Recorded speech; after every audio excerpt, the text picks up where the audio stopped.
Okay, here's a look at the fourth party KO of the Masterpiece Skyfire. So this is TH01. Here you can see the front of the box with the white outline of Skyfire in alt mode. The back, same thing.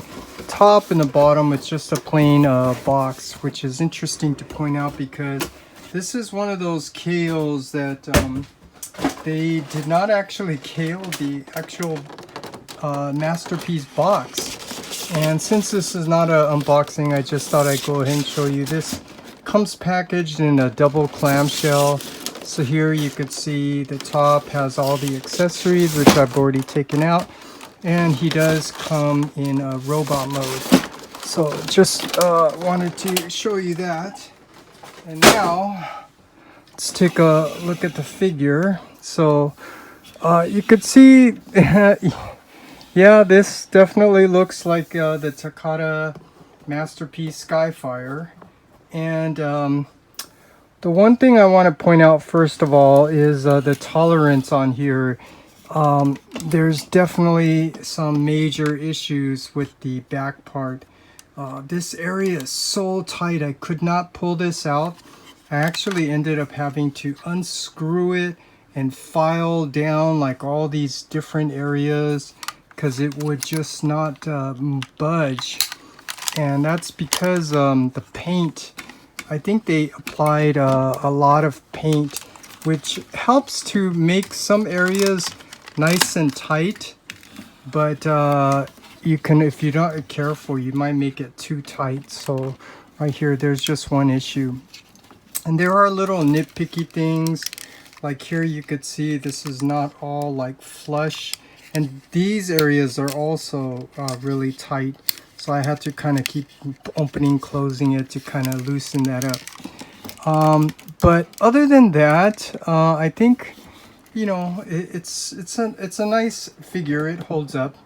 And for me, the thing that I really like the most is they fixed this shoulder piece where, look at, I'm nudging it, it doesn't come out.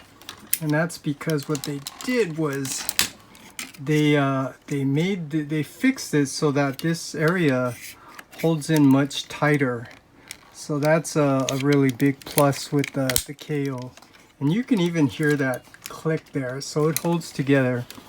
And the only die cast that I know is on this foot, which is cool. I think that's what Takata should have done, but you know, they're trying to save on cost, so kind of understand that.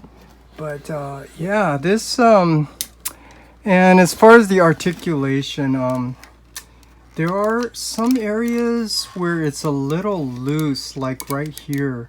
You can hear it.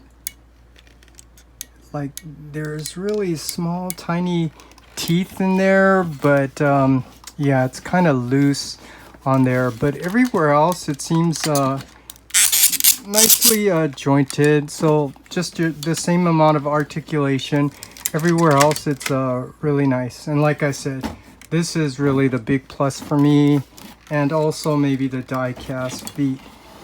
And just so you can see, let's just compare it with the original, because there are some differences between the two. And the biggest issue that you're going to see consistently is that this KO version is definitely darker. It's really kind of hard to tell, but like even the face mask, this is more like a lighter gray. That one's like a little darker. So I don't know if I could zoom in so you could see. Well, actually, I'll show you on the alternate face plates. So yeah, let's go ahead and go over the accessories. So first of all, here's a look at the official. And yeah, I think they fixed some of the issues with these limbs popping off, and then the face plates are a little bit darker on the KO. And here is a look at the KO version. And let me just do one quick comparison here so you could see the difference, what I'm trying to show you. So here you could see the difference. It is a little bit darker, especially the eyes. So that's the same with the other face masks. And this is kind of interesting. I don't know what that's for. It's not even in the instructions, but it came with this set.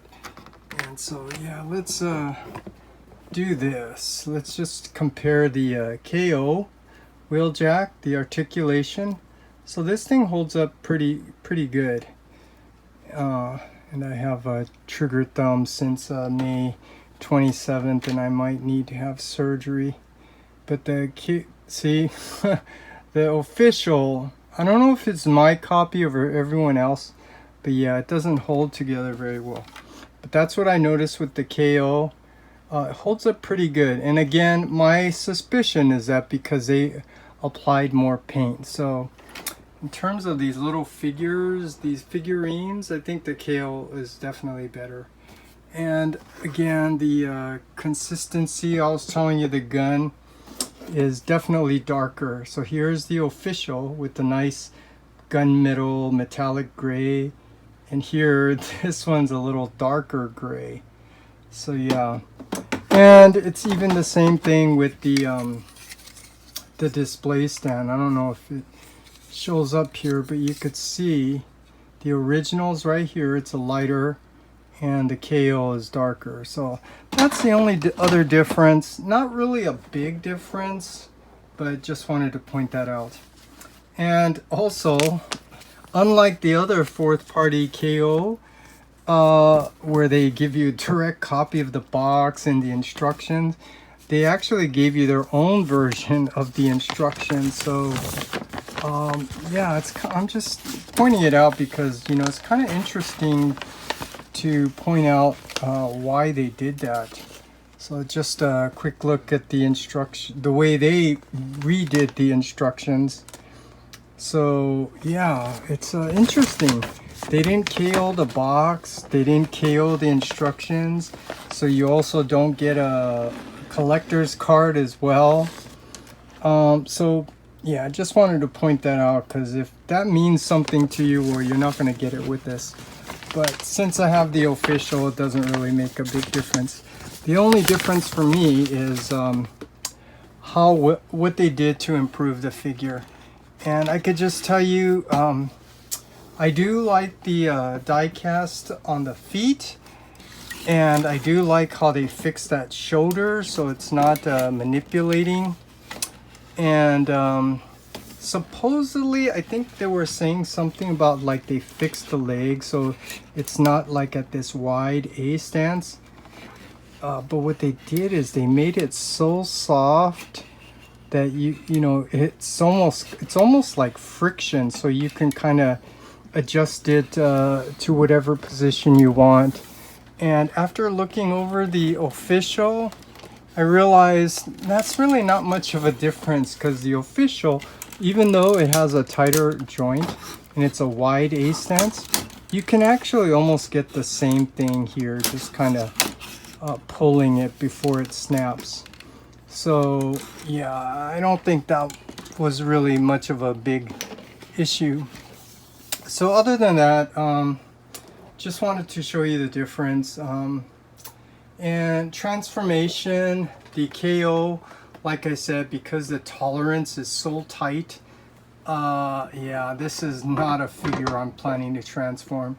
I think I'm going to keep this in robot mode because I do like how they fixed that shoulder joint, and I do like the die cast feet. And as far as this one, you know, I may transform this into his alt mode, but yeah, I have two sets now. So yeah, just wanted to show you that. And again, I don't give recommendations, because if you want it, you'll get it. If you don't, you won't. But I'll just tell you, you know, I think this is a nice figure, even though the biggest issue I have to tell you is the tolerance, particularly back here, because I already told you I had to unscrew it, file it down just to loosen things up so, you know, you can manipulate it. But other than that, I like the figure. I don't think it's as great as the fourth party KO Hound or Bumblebee. which they gave you a KO of the box, the collector's card, and the instructions. But all in all, this is a nice figure. So yeah, I just wanted to share all that for anyone interested in the fourth party KO Masterpiece Skyfire.